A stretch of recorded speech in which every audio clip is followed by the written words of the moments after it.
Seasoned Chef. And today what we want to do is teach you some good knife fundamentals. The knife is probably your most important tool in the kitchen. And if you want to eat fresh food, you've got to be able to cut things up, especially vegetables. So one of the hardest things people struggle with is chopping an onion. First thing is the grip of the knife. We're going to look down here and you're going to see the way I've got my knife gripped.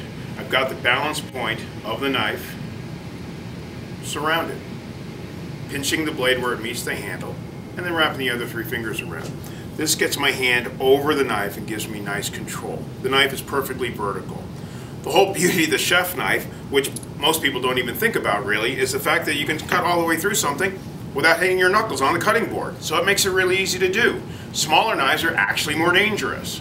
And that's why this knife has stood this test of time in terms of its design. That's the motion, pushing forward, letting the knife dive through the product and slice through. If you get this feel, you're already off to a good start. Unfortunately, that's the easy part, because when things go wrong, it's the other hand that bleeds. And I like my hand, so I don't want it bleeding if I can help it. So I want to get this hand as safe as I can while I grip this product. That's going to want to move around if I don't grip it, and I don't have any special tools to grip every different product that I can come up with, so I'm going to use my left hand. And that's the grip I'm looking for. It's called the claw. The claw. And if you really look at that, it's like you have a tennis ball in your hand. And that's the important part of the shape of the hand, because that's what gives you the grip. That's the grip. My fingernails are slightly curled in, away from the knife. I'm gripping the product with my fingernails. If I dug in deep enough, I could probably pick that up, but that's not what I want to do, because I don't want to have to clean my fingernails every time I want to cook, even though I do. So, with this, my fingers are over the product, and my fingers are parallel to the knife. And when I cut, I'm cutting away from my fingers. The problem is the hand wants to lay down. The hand likes to be in this position more. But now you can see that my fingers are below the knife and perpendicular as opposed to above and parallel. This is safe. This is stitches. And of course, that's what we're trying to avoid. So get in the habit of getting your hand over the top of the product, whatever it is you're cutting. And it will shrink or expand depending on how big the product is. So here we go, and that's the first look, and then one cut right on through. We'll peel this up, and I typically recommend peeling the first 2 layers of the onion, because 9 out of 10 times you take the first layer off, you still have to peel the second layer anyway. So, just take them both off. Make sure your onion looks good inside. About 1 in 10, all of a sudden you go, oh, it's time to grab another onion. So, I'm going to get my board nice and clean, scrape all the debris off with my bench scraper, make sure there's nothing on there that I don't want to eat.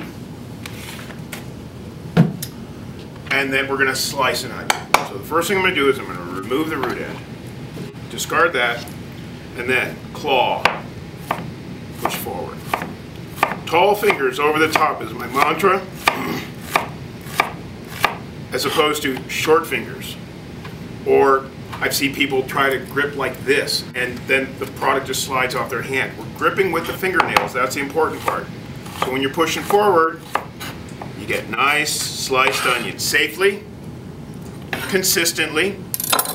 We want it consistent so it cooks evenly. If we have big pieces and small pieces, they cook in different times.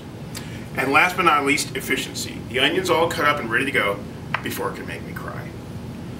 Dicing an onion is a little trickier. You'll notice that I've got the root end intact and holding the onion together.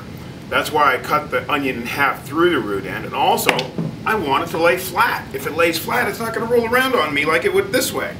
So this gives me more stability. Now I grip with the claw, and I'm going to slice the onion by pulling the knife towards me and keeping the root end together.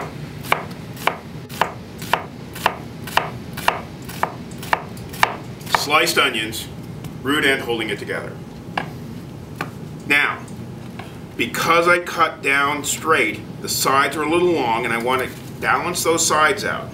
But again, I'm doing that with my fingers parallel to the knife.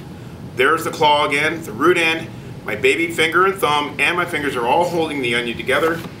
So when I push forward, my onion doesn't turn into an awesome blossom, and I get diced onions safely, consistently, and efficiently. Ready to go. Even these big pieces, they look big. You realize if you did it right, they all break up and they're ready to rock and roll. The root end is bitter in flavor, so it gets discarded. You can throw that out.